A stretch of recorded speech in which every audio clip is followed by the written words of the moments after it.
NBC 10 breaking news. Good afternoon. I'm Tracy Davidson. SEPTA is giving us an update after several buses caught fire this morning at what they call a bus graveyard in Nicetown. Let's listen. I'll introduce SEPTA Police Chief Chuck Lawson. Thank you, Andrew. Good afternoon, everyone. So at 6:17 a.m. this morning, we received the first report of the fire at our Midvale Depot facility located at 4301 Wissahickon Avenue. That fire was noticed by some of our employees who work at a facility directly behind Midvale Depot. It's our Roberts Yard facility. They called the police desk at 6:17 a.m. Transit police arrived on scene within 3 minutes, and at that time noticed that more than one bus was involved in fire at that time. Transit police was followed very closely by fire department, who arrived just behind us, immediately set to work knocking down this fire. This incident prompted a pretty large response by local, state, and federal agencies, led in a unified command effort by the Philadelphia Fire Department. It eventually reached 3 alarms, and we have fire department personnel here to talk a little bit further about that. I want to say, before I turn it over to our general manager, I want to thank, and I'm sure I echo comments by a lot of the folks up here, thanks all of the agencies that responded. It was a very quick, efficient response. The coordination was extremely, extremely well, very effective, and particularly want to cite the local response by a lot of our employees that work out of the Midvale Depot. Kind of immediately started to work alongside fire department and moving equipment around, giving them better access to knock the fire down and help prevent the spread. So at this time, I want to turn it over to our general manager, Scott Sauer. Thanks, Chief. So this occurred, as the chief said, at our Midvale district. It is our largest bus facility. The area where this occurred within the district is an area that we use for storing buses that are slated for decommissioning. What we had here is about approximately 100 buses that were slated for decommissioning. These are buses that have been replaced already and will be either sold for a nominal amount or scrapped. They're stored in this area for a year or less while we make arrangements to dispose of the vehicles. A total of 40 buses were damaged in the fire. Of those 40, 15 were prior decommissioned Proterra electric buses. These buses had not run in several years. SEPTA is involved in ongoing litigation with Proterra, and as part of that litigation, we've been continuing to store them on property. Since these buses involve different equipment than the rest of the fleet, a special plan had been in place to store them. We did this in conjunction with recommendations from the manufacturer. That process included disconnecting the batteries, draining coolant from the bus to prevent possibility of leakage, and ongoing inspections. I want to take the time to thank our employees, of course, who noticed the issue and reported it immediately, all the employees that were involved in helping to assist with the response today. As soon as we had received word of the fire, we moved a number of those decommissioned buses out to allow better access for the firefighters and also to prevent further damage. That effort was in part done by SEPTA's forces, but I also want to call out the Philadelphia Parking Authority, specifically their Executive Director, Rich Laser, City's Office of Emergency Management, Dominic Morellis, who's with us today. I called them first thing this morning, asked for their assistance. I didn't even have to get into it. They just asked me what I needed, sent over tow vehicles to help us. You're going to hear from Deputy Fire Commissioner Carl Randolph. We greatly appreciate the coordination and the effort on the part of our Philadelphia Fire Department. Truly world-class fire department we have. Everyone at the Office of Emergency Management, they have protocols in place for a situation like this. They sprung immediately into action, and we were able to really tamp down the amount of damage that was possible here. We're also coordinating with the City of Philadelphia Air Management Services and EPA on air monitoring, and we have a spill response contractor on site.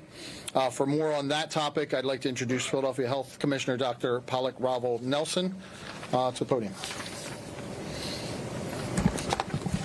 Good afternoon. Thank you, General Manager Sower. I want to first start by saying how grateful I am to all of the agencies that came together to support the response for this morning's fire. Between SEPTA, our fire department, OEM, water department, and state and federal agencies that sprang into action immediately, I am confident that we have responded effectively and as quickly as possible. But we're not done responding yet. As you will likely hear from Deputy Commissioner Randolph in a moment, fire scene operations continue, and the Health Department's Air Management Services continues to respond. We have had our mobile monitoring van on site since early this morning, testing the air and allowing us to make recommendations about the safety and well-being of the air for Philadelphians. The van will be on site as long as it's needed. Because of that, we know that the air is still not entirely safe. That is why my recommendation as Health Commissioner is for residents to stay away from the area of the fire, and folks who are in that area to stay inside. Keep your windows and doors shut. Close the vents to your home. Our early testing while the fire was still raging showed elevated levels of particulate matter, both PM 2.5 and PM 10, benzene, ethyl benzene, and carbon monoxide. The levels of benzene that we measured were far below the permissible exposure limit for 8 hours of constant exposure, but they were still there. As the morning wore on and we continued to test and we're monitoring on a minute-by-minute basis, we saw that the levels of all of these pollutants have started dropping significantly. I am confident that they will continue to drop into a safe zone and we will be able to get the word out at that time. Thank you for helping us to get the word out, and now I'd like to turn it over to Deputy Commissioner for the Fire Department. Thank you, Commissioner. Good afternoon. My name is Carl Randolph. I'm Deputy Commissioner for the Philadelphia Fire Department. And before I get started, I would like to thank all of the men and women of the Philadelphia Fire Department who get up every day and respond to these types of incidents. And I thank all of our local agencies that responded and brought this incident to a really good close. So at approximately 06:13, there was a fire reported at the SEPTA depot that they just talked about. And our Engine 59, Ladder 18, and Battalion 8 responded. They noticed really quick that this fire was beyond their capability of handling, and they upgraded it to a box alarm, which subsequently, when Deputy 3 was on location, he upgraded this to a second alarm right away. A third alarm was subsequently struck at 07:25 or 7:25 a.m., and that was approximately 150 firefighters, fire personnel. We had engines, ladders, special operations unit, our hazmat units, and all on the fire ground. There were no injuries from Philadelphia Fire Department or any civilian injuries. We did experience some water issues getting water into the plant in order to put this fire out, but we actually had a really good coordination from the water department, from SEPTA, and from our units to be able to take down fences and allow us to get our hose lines in place to be able to get the water we needed in order to fight this fire.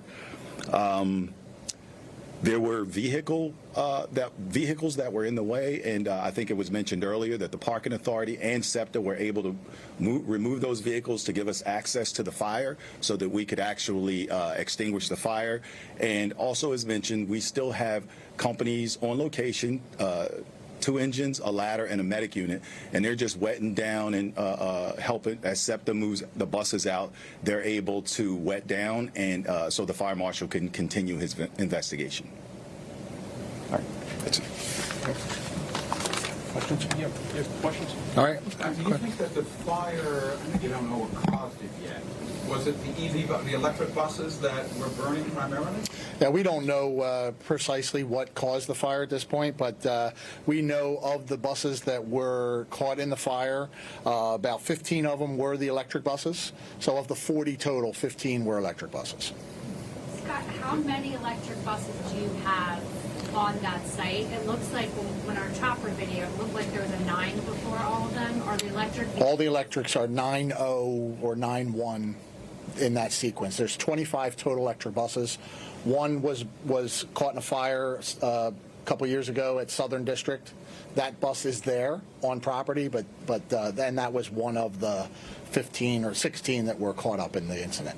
Scott, for the decommissioned diesel buses, is there fuel left in the tank? Were you able to move them, or did they have to be towed? How were they moved? So when the buses are fully decommissioned, all the fuel and lubricants are removed. The batteries are removed and drained. There were buses in there that were in the process of being decommissioned that still had fuel in them. So for the ones that were moved, did parking authority tow them? I'm just trying to imagine. Yeah, a combination of the parking authority's tow vehicles, our tow vehicles, and the Office of Emergency Management sent over a private tow company to assist us. You see that there are buses there that sustain more damage than the others. This one that's almost completely burned out. Do you know if that was an EV bus, or if that was a bus with diesel in it, or any of Yeah, I don't know precisely which buses are which at this point. As the commissioner said, there's still an ongoing operation. So we haven't had a chance to get in there and really assess all the vehicles. Would some members of the public have access to that? Is there a potential that somebody walked on and decided to light something up? Certainly there's potential that someone could access the facility, but it is way off of Wissahickon Avenue, so it's not in a public area, and it's adjacent to the railroad. So there's no walking paths or any readily available access to that location. We keep them in the back of the facility, as these are buses that we intend to dispose of. Do you think, in light of what happened today, I know you're in litigation with Proterra, and I can't remember how many of those buses had fire issues previously, but in light of what happened today, are you going to do anything with the ones that you have remaining? I don't know how many are remaining, and what will you do? Yeah, I want to get them off-site. I want to find a way to get them off-site. I've already talked to our operations people about moving them off-site.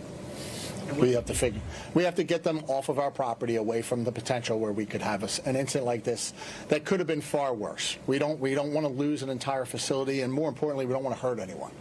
So we want to get these vehicles off-site. Not clear if the fire started in one of those ones. Not at all. 15 of them. That's right.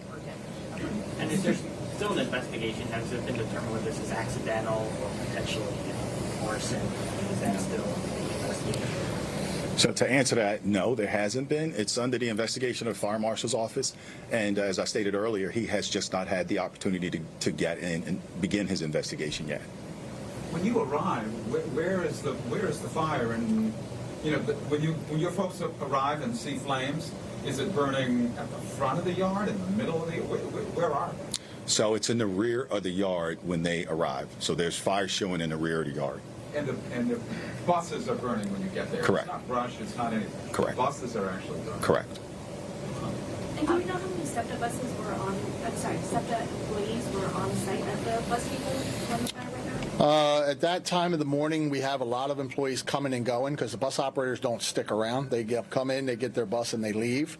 But what I can tell you is it is the largest facility. It runs 24 hours a day, and there's a total of 600 or so people that are on site at any given, all throughout the day.